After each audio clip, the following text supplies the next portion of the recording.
వరుసబెట్టి ఎక్కడెక్కడో దేశద్రోహ ముఠాలని బయటపడుతున్నాయి. నిన్న జరిగినటువంటి చూసాం కదా, ఏదైతే ఉత్తరప్రదేశ్ లో దొరికినటువంటి వాళ్ళు అదొక బ్యాచ్, ఇది అయిపోయింది అనుకుంటే ఇప్పుడు తాజాగా మరొక ముఠ, ఇది హర్యానాలో ఎన్ఐఏ తాజాగా 8 మందిని అరెస్ట్ చేసింది.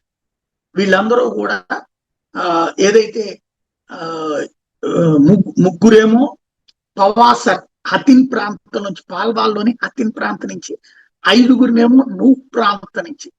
వీళ్ళు భారతదేశానికి సంబంధించినటువంటి సెన్సిటివ్ సమాచారం, ఎక్కడెక్కడ ఆలయాలకు సంబంధించినటువంటి ప్లేసెస్ ఉన్నాయి, ఎక్కడెక్కడ సైనిక బలగాలు మూవ్ అవుతున్నాయి అన్నటువంటి ప్రదేశాల్లో వీళ్ళ యాక్టివిటీ నడిచింది అన్నటువంటి విషయం కనబడుతోంది.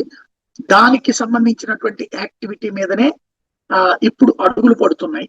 యాక్షన్ చాలా సీరియస్ గా జరుగుతుంది అన్నటువంటి విషయం అయితే కనబడుతుంది. దేశంలో అయితే ఏదో కుట్రలు జరుగుతున్నాయి 1 by 1.